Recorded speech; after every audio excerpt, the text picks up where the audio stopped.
Hello and welcome to another comedian's interview for my blog and podcast, A Rich Comic Life.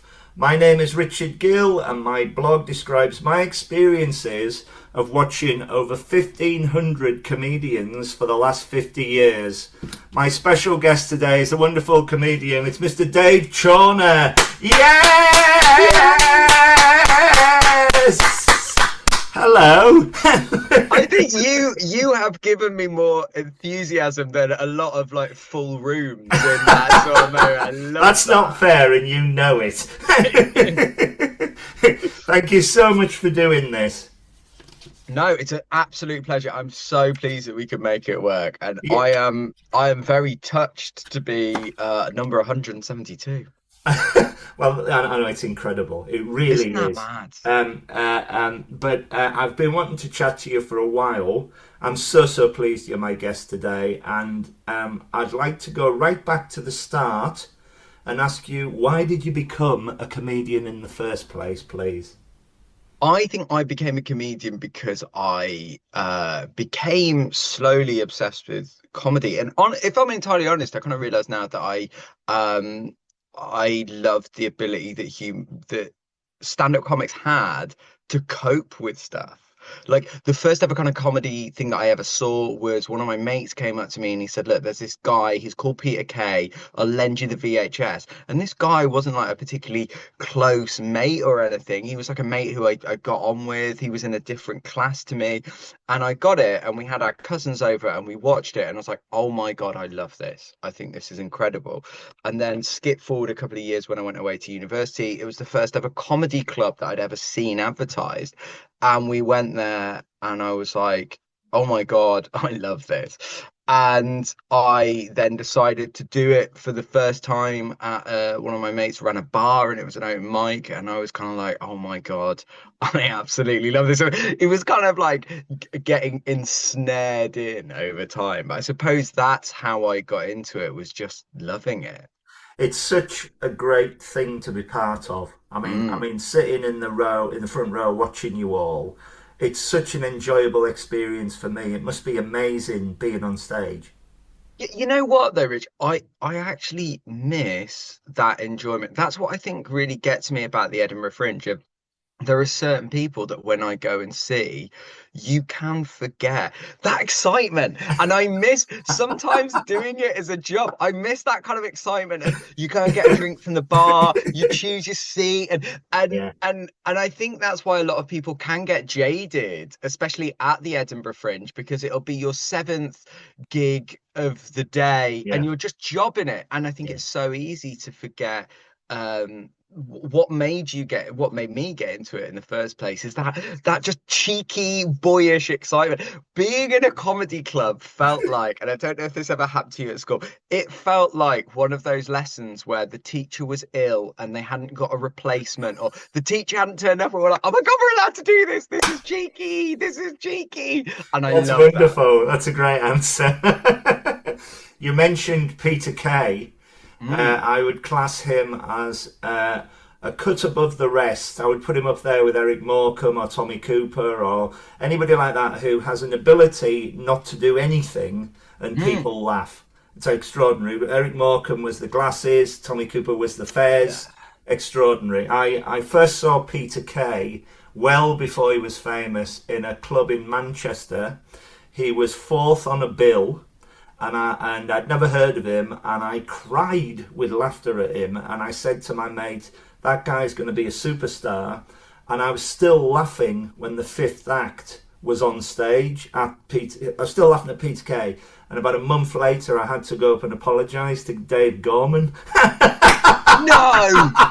He was the headliner. Peter Kay was the support. Wow! And what a bill! And I've seen every tour since Peter Kay, and he just gets better and better, and it's extraordinary. And I love Phoenix Nights is one of my favourite sitcoms, and Car Share. Phoenix Nights, where the club burns down and they have to raise money. It's such a classic episode. Oh, good. But of course, it was released at the same time as The Office, and rightly so. The Office got all the applause, all the accolades. But Phoenix Nights is just phenomenal. It really is. So there we are. You've got the comedy bug. What sort of year was this? So that must have been sort of spanning from around 2005 all the way through to sort of 2010. And it's Right. interesting you say that because yeah, you've got Peter Kay coming out, you've got Phoenix Nights, you've got The Office, you've got things like Little Britain. Yeah. It was a great time for comedy. So, can you describe your first gig? Do you remember your first gig? Oh, How you felt? 100%. I remember it so distinctly, and you've got to bear in mind that like with my first gig, I had a mate who was what they call JCR officer, so junior common room officer. So there were these bars in student accommodation, and it was called the Boiler House, and it felt like a boiler house. It was this Help massive. then. Oh, it was awful. They didn't. Apparently, the story goes that they didn't light it very well because they didn't want you to see it very well, Oh. and it was black walls. It was chewing gum on these sort of sofas that had been there for years. Oh Really God. high ceiling, and he sort of said to me, we're doing an open mic night. Would you like to do comedy for the first time? And I was like, yeah.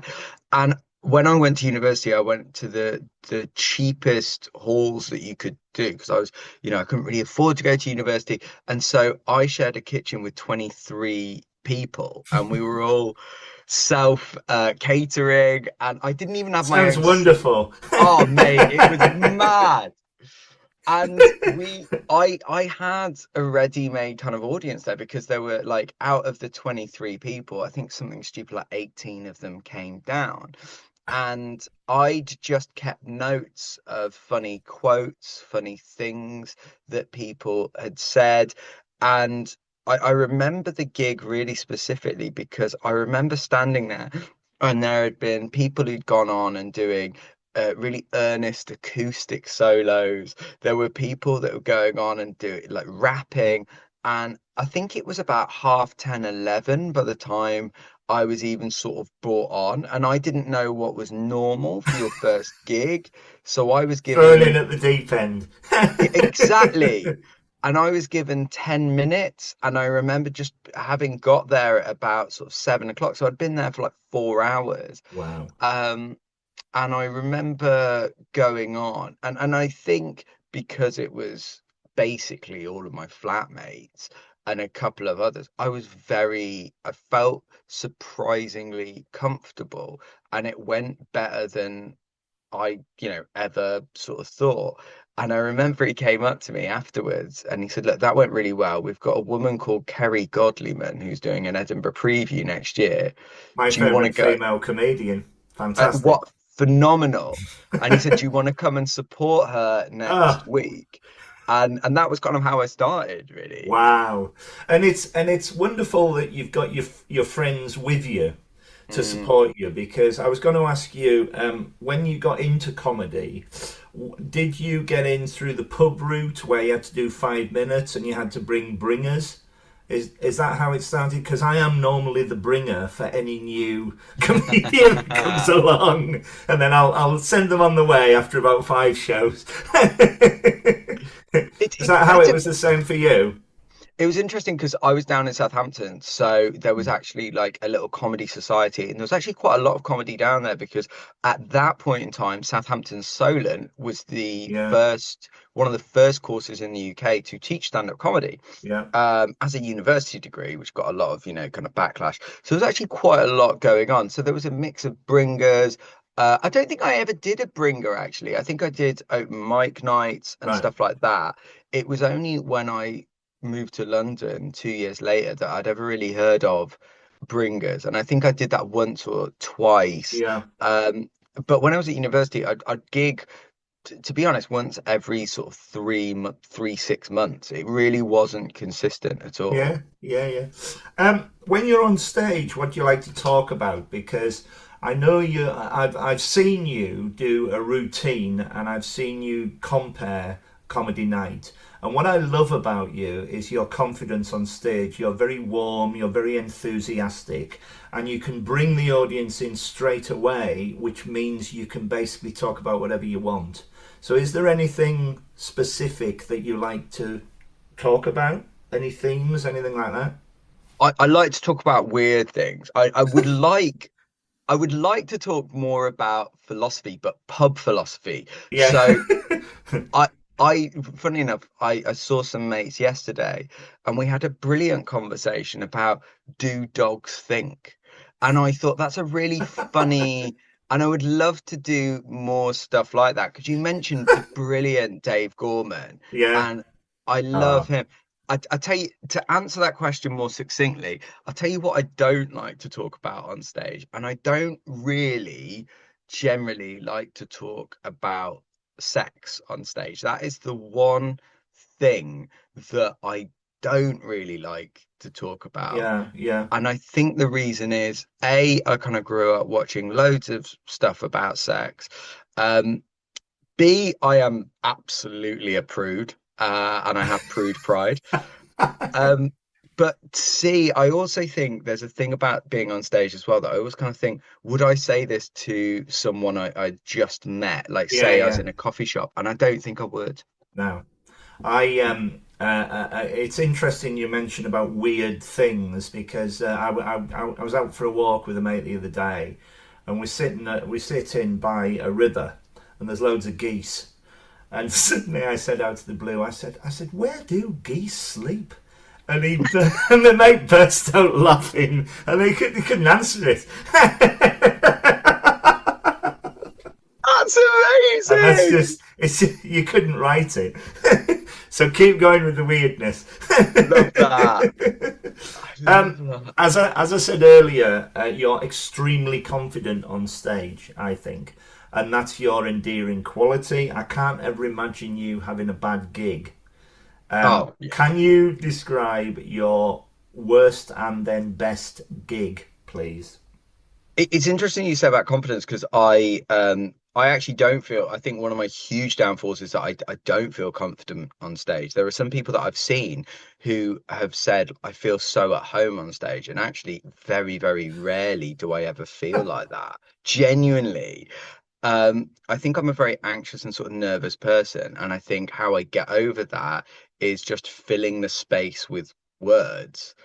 And I think if I was more confident, I would let silences happen more. I would let room for laughter more.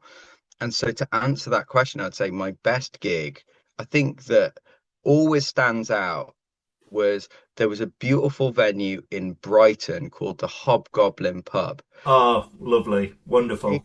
Such a great gig, and I remember I don't know what had happened, but it was my first ever sort of solo show, and it was about my sort of anorexia, and I remember it sold out, and I just distinctly remember being on stage and they were laughing, and I took a sip of water, and I just remember thinking this is so, like, instinctively, not in actual words, I remember thinking, this is so rare for you to feel this comfortable, to feel this confident, to hold and let them just enjoy for a bit. So I would actually say my best gig is when I actually rarely felt confident. I think my worst gig, and I think there are a litany, but I think any time that I've always got to try and impress someone, and I remember at the Counting House in Edinburgh, Yeah. the wonderful manager called Ricky had one day off at the Fringe, and he said, I'm coming to see you. And I said, Ricky, there's Jason Manford, there's Frank Skinner, there's Michael Mack. Go and see them. You will never be able. I ain't going anywhere, mate. You can see me now. And he queued up and he came in. It was a Saturday, and it was a show that I was already not comfortable or happy with. And there were three lads, and they've got jokes. That is not my audience, mate. Like I am, and it was a nightmare. And they basically, within the first 10 minutes, they'd been chatting, and a moment happened where one of the guys started talking to his mates. And I tried to, like, nicely sort of say to them, really sorry, guys, is everything okay? And one of the lads shouted out, crying with tears, he's pissed himself. And I was like, what? And he was like, he's urinated Oh himself. And he was at the end God. of the row. So he had to get up during the gig and while dripping wet, crawl over people to get out.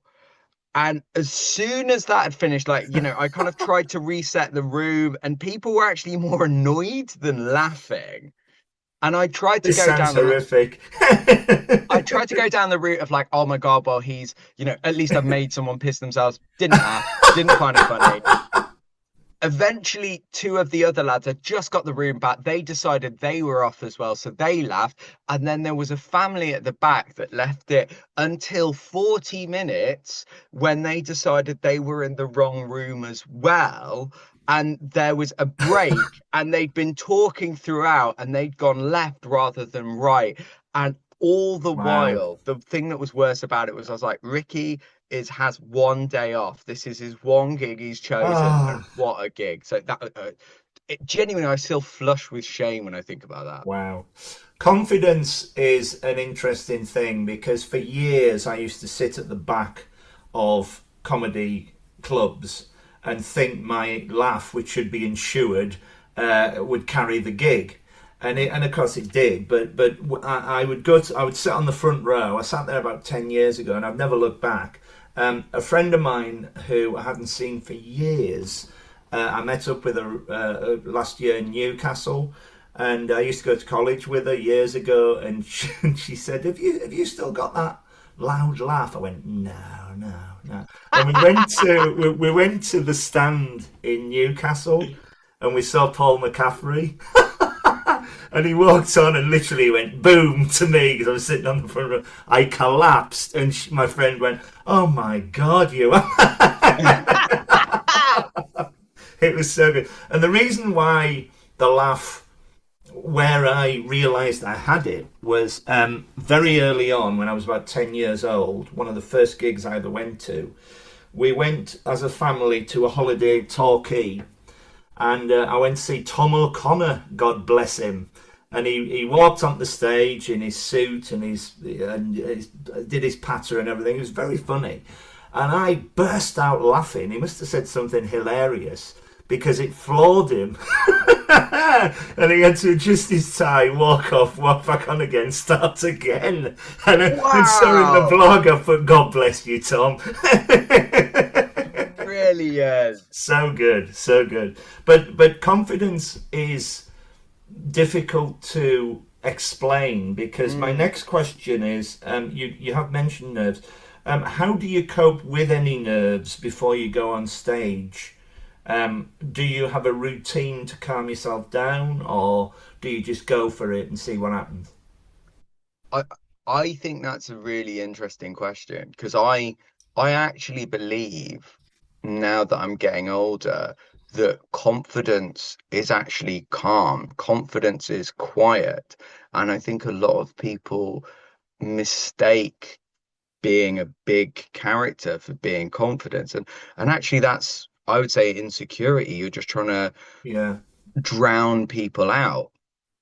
And I think I've tried to acknowledge that myself. And I think when I do get nervous, honestly, this is kind of a recent thing, and it came from the brilliant Stefan Allen, mm. who I sort of regularly chat to, and he made me remember, and he was like, before Edinburgh this year, he said, "You've got to bear in mind that people that do come to gigs, they want to have fun, they want to have that excitement." And so I think it's very easy for me because I'm not a funny person. My default setting is not to laugh at things. It's generally to get angry or anxious about things.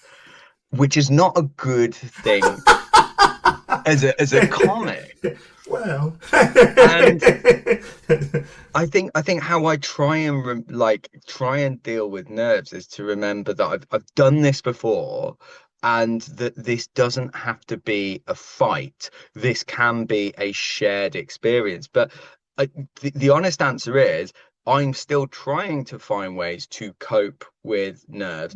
And interesting. quick little offshoot of that is I always I think people talk about nerves and stage fright in a very sort of binary way.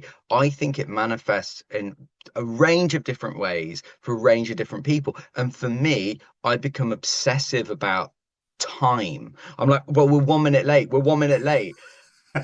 And I always thought I never got nervous because I wouldn't be shaking and I wouldn't be like biting my nails. But it's taken me years to realize that obsession with time, that obsession with seating, that obsession with the music being right when people come in, that is nerves. So I'm still trying to find ways to cope, if I'm honest. It's interesting to say about anger because all the great sitcoms, the characters are always angry.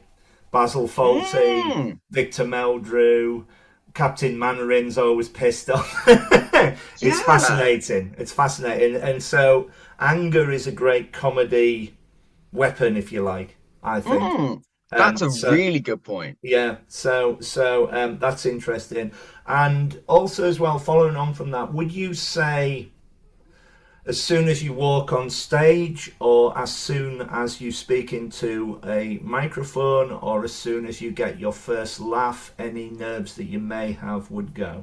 No, 100%. Great! That's an easy one. I I've actually found, yeah, I think it's a really good question because there are people who are phenomenal at this. Ian Stone is Oh, a king been on of here.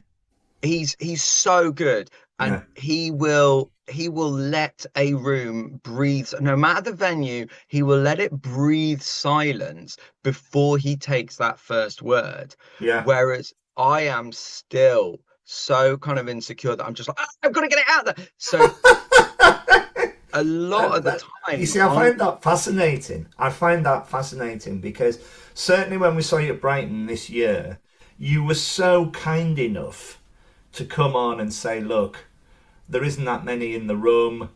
Do you still want me to do this? And I can remember I saw many a comedian who shall remain nameless at other fringes who would walk on and a similar thing would happen. They would go, hello, ladies and gentlemen. There'd be like two people in the room. They'd go, oh, there's only two people in the room. Let me buy you a drink and thank you very much for coming along. And I can always remember one bloke in the front row went, nope, I've paid my £6. I want the hour. But the way you did it was so confident, I suppose, because you judged what you had, and then you did a fantastic show that day. I was so pleased for you. I really was. I think it's interesting. That's really interesting to hear because I never think that I give off that impression. And I think your impression and how you live life can be Yeah. very sort of different. That's really interesting. And the other thing as well is you're right about we're not here, certainly from an audience point of view, we're not here to hear hecklers. We're here to hear the comics. Otherwise, why bother going? There was an infamous story involving Ricky Grover, who was a wonderful comedian. Yeah. We saw him at Headliners Comedy Club. I think this made the press, where there was two horrible people in the front row. He'd started his routine, and he just went, just a second, ladies and gentlemen. He jumped down and he physically threw him out. And he came back on to the theme to Rocky because he was an ex-boxer. That's and amazing. and his routine just grew. They loved him by the end of it. Went, yes, we've done it. That is And phenomenal. so obviously we didn't want to see the hecklers. We wanted to see the act. So always bear that in mind. Always go in with a positive attitude if you can. And Mm, it's how I live my life. I've got this joyous passion other than my work. I'm an administrator for a council, which pays for the comedy that I want to do, that I want to go and see. You know, it's wonderful. Let's move on. I'm very lucky to be able to go to the Edinburgh Festival Fringe every year. I've been going since 2005. I've missed 2 because of the pandemic. And I go for a week and I see about 50 shows and I love it, and I need a holiday by the time I get back, and it's so good. I also branch out. I've gone to Brighton, of course, which I'm regular at. I go to Hastings. I go to Leicester. I go to Hull. And I love to go to all these cities and see it all. Tell me about your experiences of fringes, in particular Edinburgh. When was your first fringe? Did you go along as a punter? Have you been part of other comedian shows? What was your first solo show? That sort of thing. So my first ever fringe wasn't Edinburgh, it was actually Brighton. And Yeah. it was when I was still at university and my sister lived in Brighton. And we got a Laughing Horse venue Yeah, from super. Monday to Wednesday.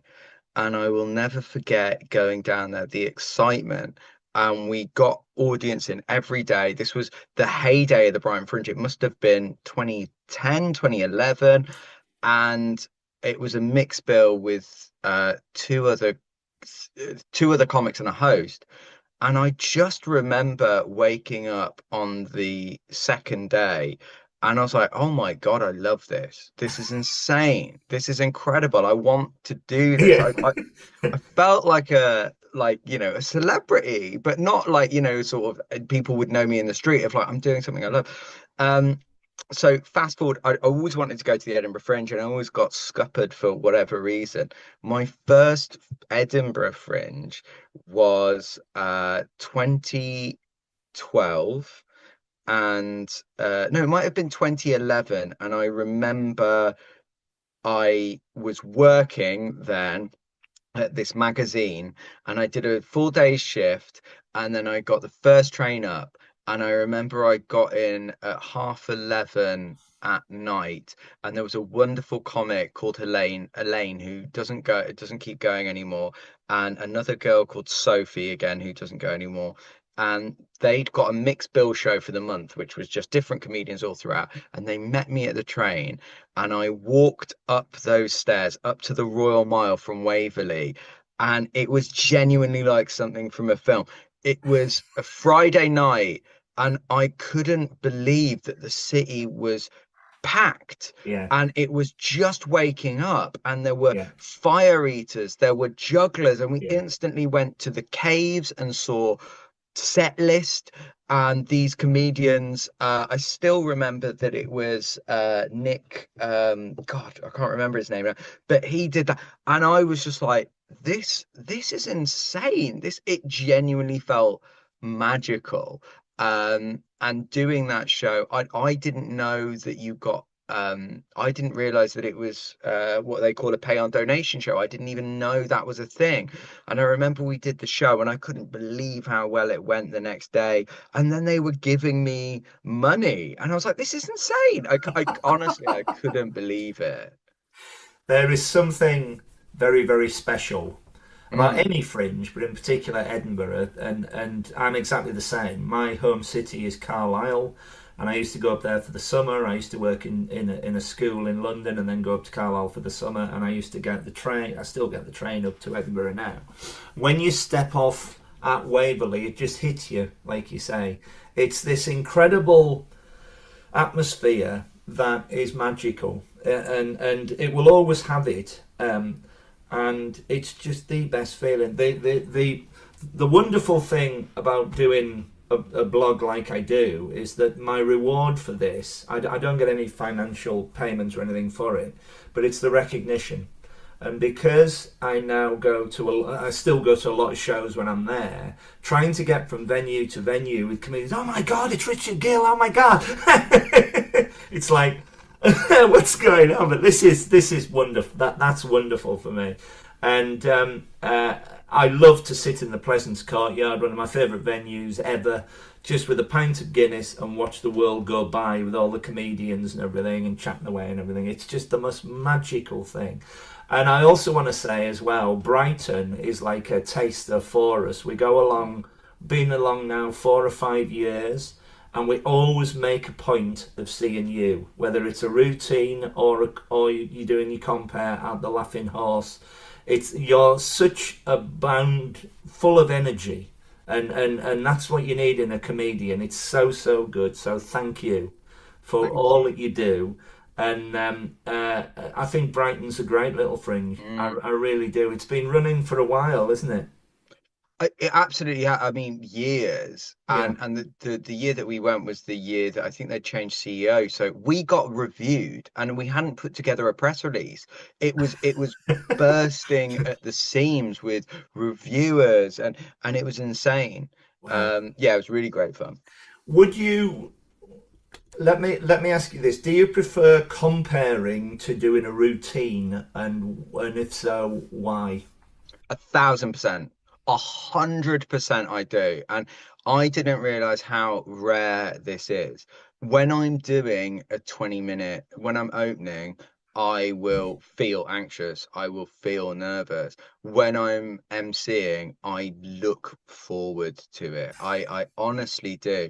And there's so many things that I love about emceeing. One is I feel less hemmed in, that there's much more free of you get to talk to people. You get to also set the mood of the night as well. And I personally, and it's just a personal thing, but the comedy club that I first ever went to, the thing that I loved was it was a brilliant comedy club. So the compare never went on and was like, oh, you're a virgin. Oh, you look like a twat. It was you were building Horrible. these people up, and I love that. I Yeah. love that, feeling that. And so I really like genuinely meeting the weirdest people in the room. And I genuinely don't like to get heavy and to put people down. Um I love setting that tone. I love meeting people. Um yeah, I 100% I prefer comparing. Um, how do you think? Because I'm celebrating my 50 years in, which is extraordinary. How do you think comedy has evolved over the last however many years? I put 50 years, but because I'm getting old, but you're not 50. No, but it's an interesting point you raise. I don't know if you saw a play at the Fringe this year that's just about to go on tour called The Last Laugh. Yeah, everybody was talking about it. I saw it on preview, and I know the guy who plays Bob Monkhouse, and I'm hoping he's going to come on here. And I sat in the front row. They had a Q&A afterwards, and I said I was very fortunate enough to see Tommy Cooper live, but I've never seen Morecambe and Wise, and I've never seen Bob Monkhouse until tonight. And everyone, no! And I said, this so deserves a West End run. I'm delighted for them. Sorry, I interrupted you. Please carry on. No, no, I think you're absolutely genuinely, I can't ever vest about that Yeah, enough. And I think that really showed me how comedy has evolved in the past 50 years. And it makes me genuinely quite excited because there were, people 50 years ago where jokes were shared, jokes where anyone could say them. And then I think you kind of got in the sort of 90s, the rock and roll with, Baddiel and Skinner and the yeah, first stadium tours. And 20 in the 2010, 2000 to 2010, that's where I started to become aware. And people that we've met, I've mentioned before, Phoenix Nights, and The Office. But there was also Mock the Week, and I remember watching that. I love my dad with all my heart. I was very lucky to know him. I was very fortunate to be his son. He was a wonderful man, but for all his greatness, and I don't mean this in a horrible sense, I was very similar to him. I'd be very lucky to be like him, but he very rarely he could get quite grumpy, he could get quite yeah, angry. yeah. And I remember a Thursday night, 9:30, watching Mock the Week and him crying with laughter. and me crying with laughter, and us just both like just that tonic. And I think that things like Mock the Week, I was lucky enough to work as a stand-in for Mock the Week, and it was Wow. very much of its time, Yeah, but yeah. it's kind of changed.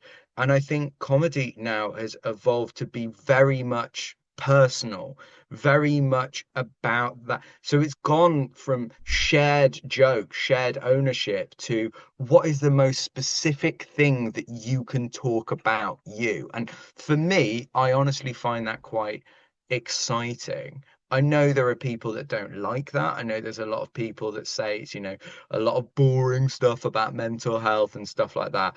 I personally think, and I am a huge believer, and what I'm writing on at the moment is I think having a laugh is good mental health. Oh, If without a you, doubt. A million if you, percent.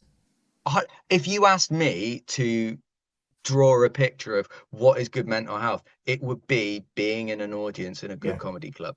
Yeah, without a doubt. Our dads sound very similar. My dad was a wonderful man. My dad's legacy was my dad was a union man, and he created Unison. So What? yeah, he was president of Nalgo, and Nalgo and two other unions amalgamated to become Unison. So that's his legacy. And he used to ring me up when I was in London, and I used to go to a lot of TV recordings. And he used to ring me up and he'd go, "I've heard you again, son," laughing away. And my favourite, you mentioned Mock the Week, we would go to that a lot. We went to Have I Got News for You, and we were in the audience for the first time Bruce Forsyth hosted it, and nobody knew. And they wheeled him on with a pair of curtains, and he did the route. He was phenomenal. And there's a bit in it on the recording where he's trying to read an autocue, and he goes da da da da da da. And I am crying with laughter, and he turns around and he goes, "Please, please, this is satire." And you can hear me as clear as a bell with that wonderful laugh. The most recent one, I'm in the audience for The Last Laugh. I go to that quite a bit, Oh, which is I brilliant. know Josh Widdicombe. I'd love him to do this, and he said he would, but he's far too busy at the minute. I absolutely love him. I love the innocence. Do I like Yes. that? No, I do not. It's so good, so good. Talking of comedians. Who makes Dave Chawner laugh? Who are your favourite comedians, past and present? Did you have comedy growing up? Oh, absolutely. Yeah. And I think, you know what? I think there is a propensity and a worry that when you get into comedy, you become a comedy wanker. Like my Many people have called me that. like, but it's like well, I'm not even gonna name them, but I've got a friend who does music and is very into music, and and you kind of name people that are great, that are undeniably good because a lot of people like them. Say Taylor Swift, and you'll be like, oh my God, Taylor Swift, so commercial. What you need is to listen to this, and it's some Maori chant over white noise, and you're like, that's horrendous, that's awful, but it's just different. Yeah, So yeah. I started loving people like Peter Kay. I used to love Michael McIntyre, even though that's not popular I still anymore. do. Yeah, He's a great comedian. but as time has gone on, my flavors have changed, Yeah. and I think I will every year. Well, generally, whenever I'm at the Edinburgh Fringe, I will try and see Matt Ewins Oh, because he's just an idiot, and I love that. I I love love the that. left field. I Yeah, I love Phil Ellis. I Yeah. just a genuine belly laughs. Um, but there are so many good people at the Yeah. moment. I mean, I was gigging last weekend with Finlay Christie, Oh, he's and I was like, superb. what an exciting act at the moment. And I think there's so many people that are really great at the moment that I think to answer that question, I would say I think there's fundamentally, I think there's two types of comedians. There are funny people and people who have learned to be funny. Yeah. And people like Greg Davis, people like, say, Peter Kay, or I think to a certain extent, Paul McCaffrey. They are funny people. You go to the pub, they will make you laugh. They haven't written anything, Yeah, they're just in their bones. yeah. And then you've got people who've learned to be funny. So people like, I think Jimmy Carr is a great example of that. I think people like Ahia Shah, what an Oh, incredible superb. writer. I think to a lesser extent, people like Jess Foster Q kind of like is a bit between the two, but Sarah Barron. Yeah. Um, so I think I like different comics for different things, and I genuinely don't ever want to get bored of seeing comedy, and I think there is I a don't think you worry. ever will because it's so Mm, original. The reason why this blog exists is it's not just for the big hitters. It's for anyone who's willing to get up and have a go. So that's why there's over love that. 1,500. There's so many comedians. My first ever gig, aged 7, with the family was Les Dawson at Scarborough in 1974. And then a year later, we saw Tommy Cooper, who was just incredible. The curtains opened, he's on a bed, he's lying on a bed, there's nothing else on stage, there's a woman in the audience pissing herself laughing, and it trickles round, so everybody's laughing. He hasn't done a thing. And after about 2 minutes, he pops his head up, he goes, What, somebody come on. Fantastic. He is amazing. And then my first trip to London, 1988, my first Comedy Store gig was Phil Jupitus, Richard Morton, Linda Smith, God bless her, and somebody Wow. topped the bill called Charles Fleischer, who was an American voice artist, and he was incredible, and he was never heard of again because he went to voice Roger Rabbit in Hollywood. So it was Wow. wonderful. But I've got so many moments. I've had an article published in the British Comedy Guide for my 50th year, and it's got my 25 special moments, which I can send you after the interview if you want to have a read of it. Yeah. Please do. And that was very special. And I'm in the. I know Dr. Oliver Double at the University of Oh, Canterbury, wonderful man, great. and he said, I went to the British Stand-up Comedy Archive, which was incredible, and I said to him, I'd love to be in this. I said, I recorded so many interviews and blogging them. I'll send them along. And this year I've got in there, which is amazing. I've got my own special collection. So lovely things have happened because of it, and incredible things have happened because of it. But as long as I can walk and as long as I'm mobile, I will get to a comedy gig and support everybody because it's such a massive, wonderful medium. And you're right, there are so many great comedians, but there's nothing more special than sitting in a room full of people, full of strangers, the lights go down, and you're in the moment, and it's very, very special. So thank you again for all you do. Following on from that, like me, have you or do you go to a lot of comedy gigs as a member of the audience? Not enough. No. And I'm trying to change that, and I wish that I did go to more. I think unfortunately sometimes doing stand up, it can be a bit of a double-edged sword that like, the times that other people are gigging are the times that you are gigging. Um, and I did make a concerted effort at, Edinburgh to always say, well, I'll be able to see that person on tour and stuff.